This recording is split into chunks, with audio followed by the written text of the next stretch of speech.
Sundaris, എന്തൊക്കെയുണ്ട് വിശേഷം? Welcome to Asvi vlogs. അപ്പോൾ ഇന്ന് ഇമ്മക്കുട്ടിയുടെ ബർത്ത്ഡേ ആണ് 23rd November. അപ്പോൾ ഇന്നാണ് ഇമ്മക്കുട്ടി കളർ ഡ്രസ് ഇട്ടിട്ട് സ്കൂളിലേക്ക് പോകുന്നത്. പക്ഷേ ആക്ച്വൽ ബർത്ത്ഡേ സെലിബ്രേഷൻ നമ്മുടെ വീട്ടിൽ 26th നടത്താൻ പോകുന്നത്. അപ്പോൾ നമ്മുടെ മോർണിംഗ് റുട്ടീനും കൂടി കാണാം. ഫസ്റ്റ് ഞാൻ വെള്ളപ്പയർ വേവിക്കാൻ വേണ്ടി വെച്ചിട്ടുണ്ട്. അപ്പോൾ ഇത് നമ്മൾ ഇമ്മക്കുട്ടിക്ക് കൊടുത്തുവിടാൻ വേണ്ടിയിട്ടും പിന്നെ സാലഡായിട്ടും ഒക്കെ കഴിക്കാറുണ്ട്. ചിലപ്പോൾ നമ്മൾ രാത്രിയിലേക്ക് കറിയായിട്ടും ഒക്കെ എടുക്കാറുണ്ട് കേട്ടോ. അപ്പുറത്ത് നമ്മൾ അടുപ്പിൽ പാല് കാച്ചാൻ വേണ്ടി വെച്ചിട്ടുണ്ട്. പിന്നെ ചായക്ക് വേണ്ടിയിട്ട് 1.5 ഗ്ലാസ് വെള്ളത്തിന് 1.5 ഗ്ലാസ് പാല്, അതാണ് നമ്മൾ കണക്കായിട്ട് എടുക്കാറുള്ളത് കേട്ടോ.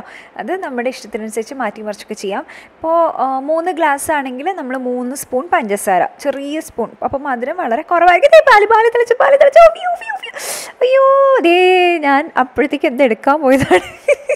പോയി പക്ഷെ എന്തോ ഭാഗ്യത്തിന് പാലിന് കുറച്ച് ചൂടുണ്ടായിരുന്നു കേട്ടോ. എന്നാലും ഞാൻ എടുത്ത കാരണം അങ്ങനെ അധികമൊന്നും പോയില്ല, ഒരു തുള്ളിയേ പോയുള്ളൂ.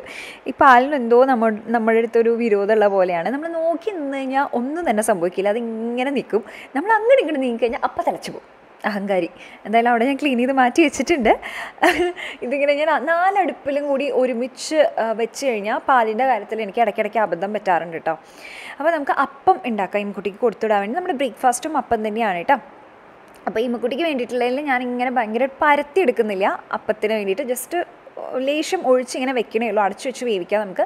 ഇവിടുത്തെ നമ്മൾ ചായക്ക് വേണ്ടിയിട്ട് ഇപ്പോൾ 3 ഗ്ലാസ്സിനാണെങ്കിൽ 6 സ്പൂൺ ചായപ്പൊടി ഇടുന്നുണ്ട്. കുഞ്ഞ് ടീസ്പൂൺ അങ്ങനെ, അതുകൊണ്ടാണ് 6 സ്പൂൺ ഇട്ടത്. കുറച്ച് കടുപ്പാണ് ഇവിടെ ഇഷ്ടം. അമ്മയ്ക്കാണെങ്കിലായിരുന്നാണെങ്കിൽ കടുപ്പുള്ളത് ഇഷ്ടമാണ്. കടുപ്പുള്ളത് മധുരം കുറച്ചിട്ടുള്ള ചായയാണ് ഇവിടെ പൊതുവേ ഇഷ്ടം.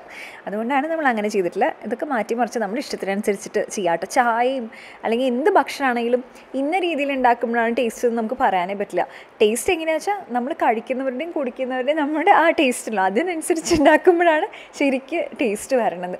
പിന്നെ ചായ നന്നായിട്ട് ആറ്റും. അപ്പോൾ ആ പതയുള്ളത് ഏട്ടനാണെങ്കിലും അമ്മയ്ക്കൊക്കെ ഇഷ്ടമാണ്. അപ്പോൾ അതുകൊണ്ട് ഞാൻ നന്നായിട്ട് ആറ്റും കേട്ടോ.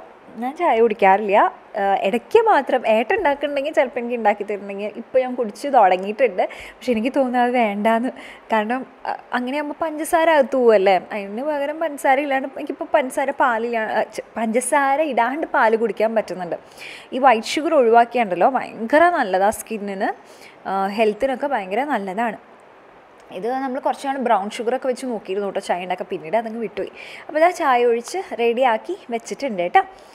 അങ്ങനെ ചായ റെഡിയായി, അതവിടെ മാറ്റി വയ്ക്കാം. അപ്പം ഞാൻ പാരലായിട്ട് ഉണ്ടാക്കുന്നുണ്ട്. അപ്പോൾ ഇമ്മക്കുട്ടിക്ക് രാവിലെ കഴിക്കാനും ഒരു കുഞ്ഞി അപ്പം ഉണ്ടാക്കുന്നുണ്ട്. പിന്നെ കോൺഫ്ലെക്സ് കഴിക്കും, അല്ലെങ്കിൽ ഓട്സ് കഴിക്കും, അങ്ങനെയൊക്കെ കഴിക്കും. ഉച്ചയ്ക്ക് കൊടുത്തുവിടാനാണ് കേട്ടോ അപ്പം. എന്ന് വെച്ചാൽ അവരുടെ ഒരു ലഞ്ച് ബ്രേക്ക് എങ്ങനെ വെച്ചാൽ ഒരു ബ്രഞ്ച് പോലെയാണ്. അപ്പോൾ ബ്രേക്ക്ഫാസ്റ്റ് തന്നെ കുറച്ച് ഹെവി ആയിട്ട് ആ രീതിയിലേക്കാണ് കേട്ടോ.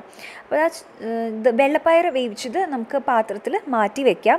ഇത് നമുക്ക് ഉച്ചയ്ക്ക് സാലഡായിട്ടും കഴിക്കുന്നുണ്ട്. ഇമ്മക്കുട്ടിക്ക് കൊടുത്തുവിടാൻ, അപ്പത്തിനൊപ്പം കഴിക്കാനൊക്കെ കൊടുത്തുവിടാനായിട്ട് ഉപയോഗിക്കുന്നുണ്ട്.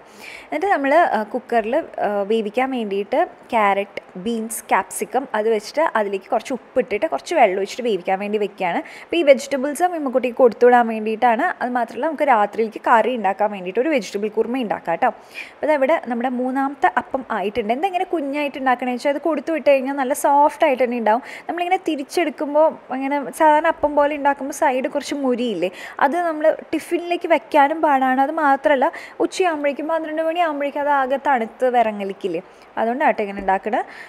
പിന്നെ ഇമ്മക്കുട്ടിക്ക് വേണ്ടിയിട്ടുള്ള പാല് രാവിലെ കുടിക്കാനും അതേപോലെ കോൺഫ്ലെക്സ് കഴിക്കാനുള്ള പാലും റെഡി ആയിട്ടുണ്ട് കേട്ടോ. അപ്പോൾ ഇതാണ് ഇമ്മക്കുട്ടിയുടെ ടിഫിൻ. അപ്പം ഇതിൽ കറക്റ്റായിട്ട് ഇരിക്കും കേട്ടോ. അപ്പോൾ 4 അപ്പം ആണ് ഉണ്ടാക്കിയിട്ടില്ല. 3 അപ്പം കൊടുത്തു വിടുന്നുണ്ട്. ഒരെണ്ണം രാവിലേക്ക്, ഈ അപ്പം രാവിലേക്ക് ഉണ്ട്. അതുപോലെ തന്നെ കോൺഫ്ലെക്സും കഴിക്കും. അപ്പോൾ വെള്ളപ്പയർ ആക്കി വെച്ചിട്ടുണ്ട് ഒരു കുഞ്ഞി പാത്രത്തിൽ. അതേപോലെ ക്യാരറ്റും ബീൻസും ക്യാപ്സിക്കവും കൂടി വേവിച്ചിട്ടില്ലേ അതും വെച്ചിട്ടുണ്ട് കേട്ടോ. ഡ്രൈ ആയിട്ടുള്ളതാണ് വെക്കുക ടിഫിനിൽ, ഒലിച്ച് പോകാണ്ടിരിക്കാനും തുറക്കുമ്പോൾ ഒന്നും പോകാണ്ടിരിക്കാൻ വേണ്ടിയിട്ട്. അപ്പോൾ ഇത് ഫുള്ള് കഴിക്കും കേട്ടോ ഇമ്മക്കുട്ടി. പിന്നെ ഇടയിലൊരു ബ്രേക്ക് ടൈം ഉണ്ട്, അതിന് കഴിക്കാൻ വേണ്ടിയിട്ട് ഒരു ഓറഞ്ചും പഴവും വെച്ചിട്ടുണ്ട്. പിന്നെ ഇന്ന് ഡാൻസ് പ്രാക്ടീസ് ഉണ്ട്. അപ്പോൾ അതുകൊണ്ട് വരാൻ വൈകും, 3:30 ആവും കേട്ടോ വരാനായിട്ട്. അപ്പോൾ എന്തായാലും വന്നിട്ടാണ് ചോറ് കഴിക്കുക, അതല്ലെങ്കിൽ 2:30 ആകുമ്പോൾ എത്തണമെന്നാണ്. അപ്പോൾ ബസ്സിലിരുന്ന് കഴിക്കാൻ വേണ്ടിയിട്ട് ഇങ്ങനെ കപ്പ ചിപ്സും വെച്ചിട്ടുണ്ട്. ഇതൊക്കെ ഷെയർ ചെയ്തിട്ടൊക്കെ കഴിക്കും കേട്ടോ. എന്തായാലും ഫിനിഷ് ഓഫ് ചെയ്ത് വരും ടിഫിൻ. ഷെയർ ചെയ്ത് കഴിച്ചിട്ടാണെങ്കിലും തനിയെ കഴിച്ചിട്ടാണെങ്കിലും ഇമ്മ ക്ലീൻ ആക്കിയിട്ടാണ് വരിക ടിഫിൻ. അപ്പോൾ അതുകൊണ്ട് കുഴപ്പമില്ല. അപ്പോൾ നമുക്ക് രാത്രി കഴിക്കാൻ വേണ്ടിയിട്ട് കറി ഉണ്ടാക്കാനായിട്ട് ഈ ക്യാരറ്റും ബീൻസൊക്കെ വേവിച്ചിട്ടില്ലേ, അപ്പോൾ ഇതൊരു കുറുമ പോലെ ഉണ്ടാക്കാനായിട്ട് കുറച്ച് തേങ്ങ എടുത്തിട്ടുണ്ട് കേട്ടോ. മിക്സിയിലേക്ക് കുറച്ച് തേങ്ങ എടുക്കുക. നമ്മൾ നേരത്തെ തന്നെ ഒരു പാത്രത്തിൽ കുറച്ച് വെള്ളം ഒഴിച്ചിട്ട് കസ്കസ് ഇല്ലേ അതും അതേപോലെ കാഷ്നട്ടും കുതിർത്ത് വെച്ചിട്ടുണ്ട്. പിന്നെ ഈ അരക്കണയിലേക്ക് കുറച്ച് ഗരം മസാല നമ്മൾ ഇട്ട് കൊടുക്കും. നമ്മൾ വീട്ടിൽ തന്നെ പൊടിച്ച ഗരം മസാലയാണ്, അത് ഇട്ട് കൊടുത്തിട്ടുണ്ട്. പിന്നെ നേരത്തെ നമ്മൾ കുതിർക്കാൻ വേണ്ടി വെച്ച കസ്കസും കാഷ്നട്ടും ഇല്ലേ, കാഷ്നട്ട് അധികമൊന്നുമില്ല കേട്ടോ, 2-3 ഇട്ടുള്ളൂ. അത് നമ്മൾ എല്ലാം കൂടി തേങ്ങയുടെ ഒപ്പം അരച്ച് അതാണ് നമ്മൾ ഇതിലേക്ക് ക്യാരറ്റും ബീൻസും ക്യാപ്സിക്കവും കൂടി വേവിക്കാൻ വെച്ചിട്ടില്ല. അതിലേക്ക് ഒരു പച്ചമുളകും കൂടി ഇട്ടിട്ട് നമ്മൾ ഒഴിച്ചു കൊടുക്കണം കേട്ടോ. അപ്പോൾ തേങ്ങാപ്പാൽ ഒഴിക്കണേക്കാളും നല്ലതാണ്, നല്ലോണം നമുക്ക് കുറുകി കിട്ടുകയും ചെയ്യും. പിന്നെ 2 കാഷ്യൂ ഇടുന്നതിൻ്റെ ടേസ്റ്റ് മൊത്തത്തിൽ നല്ല ടേസ്റ്റാണ് ഇത് കഴിക്കാനായിട്ട്. പിന്നെ ഹെൽത്തിയാണ് കേട്ടോ. ഇതിലേക്ക് പിന്നെ നമുക്കൊരു വെളിച്ചെണ്ണയുടെ ആവശ്യമേ ഇല്ല, ഇങ്ങനെ തന്നെ കഴിക്കാൻ നല്ല ടേസ്റ്റാവും. നമ്മൾ തേങ്ങ അരച്ച് ചേർക്കുന്നുണ്ടല്ലോ, അപ്പോൾ അതുകൊണ്ട് വെളിച്ചെണ്ണ എക്സ്ട്രാ ഇനി വേണമെന്നേ ഇല്ല. അപ്പോൾ ഇതിലേക്ക് നമ്മൾ കുറച്ച് കുരുമുളക് ഇടുന്നുണ്ട്, ഉപ്പിടുന്നുണ്ട്, നന്നായിട്ട് മിക്സ് ചെയ്ത് കൊടുക്കുക. കറിവേപ്പില ഇടുക, പിന്നെ ഇത്രയേ ഉള്ളൂ, ഇത്രയും സംഗതികളും. പിന്നെ ഗരം മസാല ഇതിലേക്ക് കുറച്ചും കൂടി ആഡ് ചെയ്ത് കൊടുക്കണമെങ്കിൽ ആഡ് ചെയ്ത് കൊടുക്കാം. പക്ഷെ നമ്മൾ ഓൾറെഡി അരച്ചലിക്ക് ഇട്ടിട്ടുള്ള കാരണം കുഴപ്പമില്ല. അപ്പോൾ ഇതാ കറി റെഡിയാണ്. നമ്മൾ വെളിച്ചെണ്ണയൊന്നും ഒഴിക്കുന്നില്ല, ഇങ്ങനെ തന്നെ കഴിക്കാൻ നല്ല ടേസ്റ്റാണ്. ഇനി റെഡി ആവാം കേട്ടോ. റെഡി ആകുമ്പോൾ കുട്ടീന്ന് കളർ ഡ്രസ്സല്ലേ ഇടണേ, ബർത്ത്ഡേ ഗേളായിട്ട് ഒരുങ്ങി പോകാനായിട്ട് നമുക്ക് ഡിഫറെൻ്റ് ആയിട്ടുള്ളൊരു ഹെയർ സ്റ്റൈൽ ട്രൈ ചെയ്യാച്ചിട്ട് ആദ്യം തന്നെ ഫ്രണ്ടിൽ നിന്ന് ഇമ്മക്കുട്ടിയുടെ ഇങ്ങനെ ബാങ്ക്സ് ഉണ്ടല്ലോ അത് അങ്ങനെ തന്നെ ഇട്ടിട്ടുണ്ട്. അപ്പോൾ അതിൻ്റെ തൊട്ട് പിന്നിലായിട്ട് കുഞ്ഞി 2 കൊമ്പ് കെട്ടി കൊടുക്കുന്നുണ്ട് കേട്ടോ. അപ്പോൾ ഇമ്മ ഇങ്ങനെ ഇൻസ്ട്രക്ഷൻസ് തന്നുകൊണ്ടിരിക്കുകയാണ്, ഇത് ഓക്കെ ആണോ അല്ലയോ എന്ന്. എന്നിട്ട് അതിൻ്റെ പിന്നിൽ നിന്ന് ഒരു ചെറിയ സെക്ഷൻ എടുത്തിട്ട് ഈ കുഞ്ഞി കൊമ്പിൻ്റെ ഒപ്പം ആഡ് ചെയ്ത് കൊടുക്കുക. സിമ്പിളായിട്ടുള്ള ഹെയർ സ്റ്റൈൽ തന്നെയാണ്, പക്ഷേ നമ്മൾ വെറുതെ 2 കൊമ്പ് കെട്ടണേക്കാട്ടിനും നന്നായിട്ട് സെക്യൂറായിട്ട് ഇരിക്കുകയും ചെയ്യും. പിന്നെ ഫ്രണ്ടിലത്തെ കുഞ്ഞു കുഞ്ഞു മുടികൾ ഇതിൻ്റെ ഉള്ളിലേക്ക് പോവുകയും ചെയ്യും. അപ്പോൾ ആ രീതിയിൽ നല്ലതാണ്. അപ്പോൾ അങ്ങനെ 2 കൊമ്പ് കെട്ടിയിട്ടുണ്ട്. പിന്നെ അതിൻ്റെ പിന്നാലേക്ക് 3ാമത്തെ കൊമ്പ്, 3 കൊമ്പ് മതി കേട്ടോ. വേണമെങ്കിൽ പിന്നിലേക്ക് പോകണമെങ്കിൽ 1 കൊമ്പും കൂടി ആവാം. പക്ഷേ ഇമ്മയുടെ മുടിയുടെ ഒരു തിക്നെസ്സിൽ 3 കൊമ്പ് പെർഫെക്റ്റാണ്. 3 തന്നെയല്ലേ, 3 ആണോ 4 ആണോ എനിക്ക് നോക്കിയിട്ട് മനസ്സിലാവണം. 3 4 കിട്ടിയിട്ടുണ്ട് കേട്ടോ. അപ്പോൾ ഇതാ ഹെയർ സ്റ്റൈൽ റെഡി ആയിട്ടുണ്ട്, ഉടുപ്പൊക്കെ ഇട്ടിട്ടുണ്ട്. ഇത് ദിശ ക്രിയേഷൻസ് എന്ന് പറഞ്ഞിട്ടുള്ള സ്റ്റോർ എന്നുള്ളതാണ്. നല്ല രസമായിട്ടുള്ള കിഡ്സ് കളക്ഷൻസ് ആണ് കേട്ടോ. അവർക്കുള്ള നല്ല അടിപൊളി പാറ്റേൺ, എനിക്ക് നല്ലോണം ഇഷ്ടപ്പെട്ടു. ഞാൻ പറഞ്ഞു ഈ പാറ്റേൺ തന്നെ ചെയ്താൽ മതി എന്ന് പറഞ്ഞിട്ട് ചെയ്തതാണ്. നല്ല രസമില്ല, മെറ്റീരിയൽ ആണെങ്കിൽ അത് വെൽവെറ്റിൽ ചെറിയ എംബ്രോയിഡറി വർക്കൊക്കെ ആയിട്ട്. അപ്പോൾ ഇമ്മക്കുട്ടിക്ക് ചെറിയ രീതിയിൽ ഐലൈനർ വരച്ചു കൊടുക്കുന്നുണ്ട്. ഹാപ്പി ബർത്ത്ഡേ ഡിയർ ഇമ്മക്കുട്ടി, happy birthday to you, may God bless you. What are you feeling, girl? ഇഷ്ടമായടാ. ഇത് ദിശ ക്രിയേഷൻസ് പറഞ്ഞിട്ടുള്ള ഇൻസ്റ്റാ സ്റ്റോറിൽ നിന്നാണ്. നല്ല രസമാണ്, അടിപൊളിയായിട്ടുണ്ട്. ഇതേപോലത്തെ എനിക്കുണ്ട് ഒരു മദർ ഡോട്ടർ കോംബോ ആയിട്ട് ചെയ്യണമെന്ന് വിചാരിക്കുന്നുണ്ട് ഞാൻ. നമുക്ക് ഡിസംബറിൽ ചെയ്യാം കേട്ടോ മദർ ഡോട്ടർ കോംബോ. ഇപ്പം എന്തായാലും നമുക്ക് ഇവിടെ പോയിട്ട് കുറച്ച് ഫോട്ടോസ് എടുക്കാം. പിന്നെ ആകെ മൂടി കെട്ടി നിൽക്കണം, ഒട്ടും വെളിച്ചില്ല അല്ലേ. വെളിച്ചുണ്ടായിരുന്നെങ്കിൽ നല്ലതായിരുന്നു. അപ്പോൾ ഇതാണ് കേട്ടോ ഫുൾ ഔട്ട്ഫിറ്റ്. നല്ല രസമായിട്ടില്ലേ? എനിക്കിതിൻ്റെ പാറ്റേൺ നന്നായിട്ട് ഇഷ്ടപ്പെട്ടു. അതായത് ഉള്ളിൽ വെൽവെറ്റ് പാൻസ്, പുറത്ത് സ്കേർട്ട്, നെറ്റിൻ്റെ സ്കേർട്ടാണ്. അടിപൊളി പാറ്റേൺ ആണ് കേട്ടോ, എനിക്ക് നന്നായിട്ട് ഇഷ്ടമായി. ഞാൻ ഈ പാറ്റേൺ കണ്ടപ്പോൾ തന്നെ പറഞ്ഞിട്ടുണ്ടായിരുന്നു മുക്കുട്ടിക്ക് സ്കൂളിൽ ഇടാൻ വേണ്ടിയിട്ട് ഇത് മതി എന്ന് പറഞ്ഞിട്ട് ഞാൻ അവരോട് പറഞ്ഞപ്പോൾ അതേ മെഷർമെൻറ്റിൽ നല്ല അടിപൊളിയായിട്ട് ചെയ്തു തന്നതാണ്. അപ്പോൾ അത് നല്ല രസമായിട്ടുണ്ട്. പിന്നെ പിന്നിൽ സിബ് ഉണ്ടായിരുന്നു കേട്ടോ, നമുക്ക് സിബ് വെച്ചിട്ട് വേണമെങ്കിൽ സിബ് വെച്ചിട്ട് ഇടാവുന്നതാണ്. പക്ഷേ എനിക്കിങ്ങനെ കെട്ടാകുമ്പോൾ കുറച്ചും കൂടി എളുപ്പമാണ്, കുറച്ചുകൂടി സ്റ്റൈലിഷാണ് വിചാരിച്ചിട്ട് ഞാൻ ആ സിബ് എടുത്ത് കളഞ്ഞിട്ട് ഞാൻ കെട്ടി വെച്ചതാണ്. നമുക്ക് അങ്ങനെ വേണമെങ്കിൽ അങ്ങനെ പറയാവുന്നതാണ്. അവരുടെ അടുത്ത് ഇഷ്ടമുള്ള പോലെ പറഞ്ഞാൽ അവർ അതിനനുസരിച്ച് കസ്റ്റമൈസ് ചെയ്ത് തരും. അതല്ലെങ്കിൽ ജസ്റ്റ് ഈ ഒരു പാറ്റേൺ മതി ഇങ്ങനെ ചെയ്തു തരും എന്ന് പറഞ്ഞാൽ അത് കറക്റ്റായിട്ട് അതേപോലെ തന്നെ, അതായത് അവരുടെ പിക്ചറിൽ കാണുന്ന പോലെ തന്നെ വേണമെങ്കിൽ അങ്ങനെയും ചെയ്തു തരുന്നതാണ്. അടിപൊളിയായിട്ടില്ലേ കാണാനായിട്ട്? അപ്പോൾ ഇമ്മക്കുട്ടി സ്കൂൾ ബസ്സിൽ കയറി പോയിട്ട് ഞാൻ വീട്ടിൽ പോയി ഔട്ട്ഫിറ്റ് മാറ്റിയിട്ട് നടക്കാനായിട്ടൊന്ന് ഇറങ്ങാണ്. അപ്പോൾ ഞാനൊരു 1.5-3 മണിക്കൂർ എന്തായാലും നടക്കും രാവിലെ. എത്ര തിരക്കുണ്ടെങ്കിലും ഐ മേക്ക് ഷുവർ ഞാൻ നടക്കാറുണ്ട്, കാരണം അത് മാത്രമേ ഒരു എക്സസൈസ് ഉള്ളൂ. അപ്പോൾ നമുക്ക് ഇന്ന് ഇമ്മക്കുട്ടിയുടെ ബർത്ത്ഡേ ആയതുകൊണ്ട് എന്തെങ്കിലും ഒരു മധുരം ഉണ്ടാക്കണ്ടേ. അപ്പോൾ അതിനായിട്ട് നമ്മൾ ക്യാരറ്റ് ഹൽവയാണ് കേട്ടോ ഉണ്ടാക്കണം. അത് മാത്രമല്ല 26th ബർത്ത്ഡേ സെലിബ്രേഷന് എന്തായാലും ക്യാരറ്റ് ഹൽവ ഉണ്ടാക്കണം. അപ്പോൾ അതിനൊരു പ്രാക്ടീസ് ആവുമല്ലോ. അപ്പോൾ അതിനായിട്ട് നമ്മൾ ആ ഓറഞ്ച് കളർ ക്യാരറ്റ് ഇല്ലേ അത് ഗ്രേറ്റ് ചെയ്ത് വെച്ചിട്ടുണ്ട്. അതിൻ്റെ സീസണാണ്, അപ്പോൾ അതുകൊണ്ട് ഇഷ്ടം പോലെ നമുക്കിപ്പോൾ മേടിക്കാൻ കിട്ടും കേട്ടോ, സൂപ്പർ മാർക്കറ്റ്സിലൊക്കെ ഉണ്ടാവും.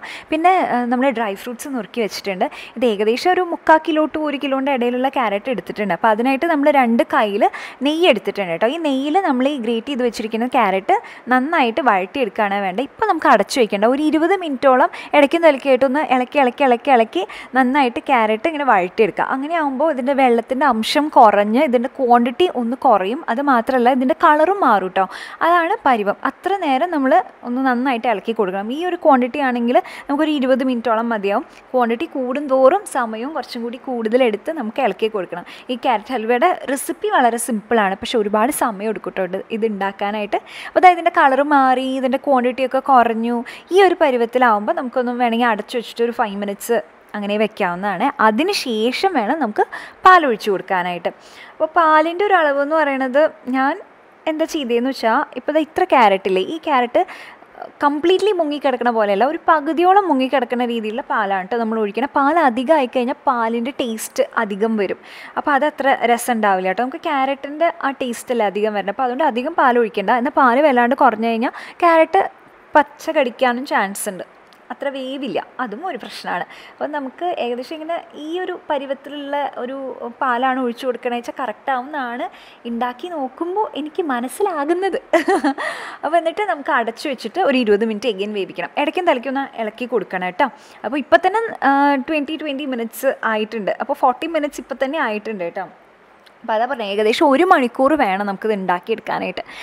അപ്പോൾ ഇതാ ഇപ്പോൾ ക്യാരറ്റ് കറക്റ്റായിട്ട് വെന്തിട്ടുണ്ട്. ഇനി എന്താ വേണ്ടത് വെച്ചാൽ നമുക്ക് പഞ്ചസാര ഇട്ട് കൊടുക്കാം. പഞ്ചസാര നമുക്ക് മധുരത്തിനനുസരിച്ച് ഇട്ട് കൊടുക്കാവുന്നതാണ്. ഞാൻ കുറച്ച് ഇട്ട് കൊടുത്തിട്ട് ടേസ്റ്റ് ചെയ്ത് നോക്കി പിന്നെ കുറച്ച് ആഡ് ചെയ്ത് കൊടുക്കുകയാണ് ചെയ്തിട്ടുള്ളത്. അപ്പോൾ എഗെയിൻ പഞ്ചസാര അലിയണ വരെ നന്നായിട്ടൊന്ന് മിക്സ് ചെയ്ത് കൊടുക്കാം കേട്ടോ. അപ്പോൾ ഈ ഒരു ടെക്സ്ചർ കറക്റ്റാണ്.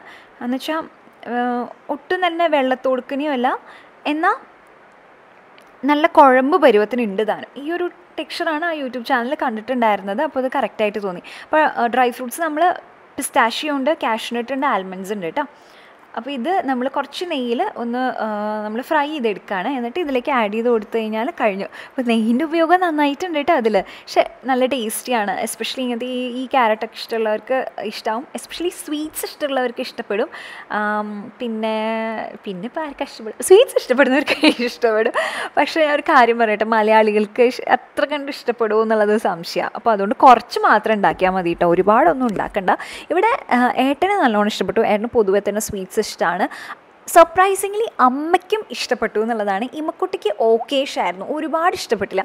ഇമ്മയ്ക്ക് ഈ കാഷ്യൂ സംബന്ധമായിട്ടുള്ള സ്വീറ്റ്സൊക്കെ, കാജു കട്ട്ലിയൊക്കെയാണ് കൂടുതൽ ഇഷ്ടം. അപ്പോൾ ഞാൻ ടേസ്റ്റ് ചെയ്ത് നോക്കിയിട്ട് എനിക്ക് ഓക്കേഷാണ്, ഒരുപാടൊന്നും ഇഷ്ടപ്പെട്ടില്ല അങ്ങനെ. അപ്പോൾ അതുകൊണ്ട് കുറവ് ക്വാണ്ടിറ്റിയിൽ മാത്രം ഉണ്ടാക്കിയാൽ മതി. എല്ലാവരുടെയും ഒരു കപ്പ് ഓഫ് ടീ ആവില്ല, എസ്പെഷ്യലി മലയാളികൾക്ക്. അപ്പോൾ അങ്ങനെ ഇമ്മക്കുട്ടി സ്കൂളിൽ നിന്ന് വന്ന് ഈ ക്യാരറ്റ് ഹൽവയൊക്കെ കഴിച്ച് നമ്മളിതാ വൈകിട്ട് ഇവിടെ പെൻറ്റഗൺ എന്ന് പറഞ്ഞിട്ടുള്ള റെസ്റ്റോറൻറ്റിൽ വന്നിട്ടുള്ളതാണ്. അപ്പോൾ ഏട്ടനും ഏട്ടൻ്റെ ഫ്രണ്ട്സൊക്കെ ഉണ്ടായിരുന്നു. അപ്പോൾ ഇമ്മക്കുട്ടിയുടെ ബർത്ത്ഡേ സ്പെഷ്യൽ ഡിന്നർ പുറത്തുനിന്നാവാമെന്ന് വിചാരിച്ചു. അപ്പോൾ നമ്മൾ ഓർഡർ ചെയ്തിട്ടുണ്ട് കേട്ടോ. ഇമ്മക്കുട്ടിയുടെ ഫേവറേറ്റ് ചീസ് നാനാണ് നമ്മളെല്ലാവരും ഓർഡർ ചെയ്തത്. ചീസ് നാനും പിന്നെ ഒരു ബീഫ് ചില്ലി അത് ഓർഡർ ചെയ്തിട്ടുണ്ട്. അപ്പോൾ നമുക്ക് എല്ലാവർക്കും കൂടിയിട്ട് അത് തന്നെ മതിയാവും കേട്ടോ. പിന്നെ സൂപ്പ് നമ്മൾ സ്വീറ്റ് കോൺ സൂപ്പാണ് എടുത്തിട്ടുണ്ടായിരുന്നത്. പിന്നെ നല്ല അടിപൊളി ചീസ് നാൻ. ഇവിടുത്തെ ചീസ് നാൻ നല്ല ടേസ്റ്റാണ് കേട്ടോ. പലപ്പോഴും നമ്മുടെ നാട്ടിലൊക്കെ ചീസ് നാൻ എന്ന് പറയുമ്പോൾ സാധാരണ നാനിൻ്റെ മീതെ ചീസ് ഗ്രേറ്റ് ചെയ്തിടും. പക്ഷേ അങ്ങനെയല്ല, ഇത് ഫില്ലിംഗ് ആയിട്ട്, ചീസ് ആക്ച്വലി ഉള്ളിൽ ഫില്ലിംഗ് ആയിട്ട് വെക്കുമ്പോൾ ഇറ്റ്സ് സോ ടേസ്റ്റി. ഭയങ്കര രസമാണ് അത്, നല്ല ടേസ്റ്റാണ്. എസ്പെഷ്യലി ചീസ് ഇഷ്ടപ്പെടുന്നവർക്ക് ഭയങ്കരമായിട്ട് ഇഷ്ടമാവും കേട്ടോ. പിന്നെ ഇത് ബീഫ് ചില്ലിയാണ്, ഇതും ടേസ്റ്റ് ഉണ്ടായിരുന്നു. അപ്പോൾ ഞങ്ങളതൊക്കെ കഴിച്ചു. അതിൻ്റെ ഇടയിൽ നോക്കിയപ്പോൾ നല്ല മഴയും. എന്നിട്ട് നമ്മൾ ഇനി തിരിച്ചു വീട്ടിലേക്ക് പോവാണ്. അപ്പോൾ ഇനി നാളെ ആനുവൽ ഡേ സെലിബ്രേഷൻ്റെ പ്രാക്ടീസ് ഉണ്ട്. അത് കഴിഞ്ഞ് പിന്നെ 25th ആക്ച്വൽ ആനുവൽ ഡേ ഉണ്ട്. അപ്പോൾ നമുക്ക് അപ്പം കാണാം, അതൊക്കെ നമുക്ക് വ്ളോഗ് ചെയ്യാം കേട്ടോ. നമുക്ക് തിരിച്ചു പോണ സമയത്ത് ഒരു ഗേറ്റ് കിട്ടി, അപ്പോൾ നമ്മൾ അത് നോക്കിയിരിക്കാം. അപ്പോൾ അത്രയേ ഉള്ളൂ ഇന്നത്തെ വ്ളോഗ്. എല്ലാവർക്കും ഇഷ്ടപ്പെട്ടു വിചാരിക്കുന്നത്. കുട്ടി ബർത്ത്ഡേ സെലിബ്രേഷൻ ആണ്. Love you all so much. അപ്പോൾ നമുക്കിനി നാളെ കാണാം. അതൊരു bye. Take care. Love you all. Bye. Take care.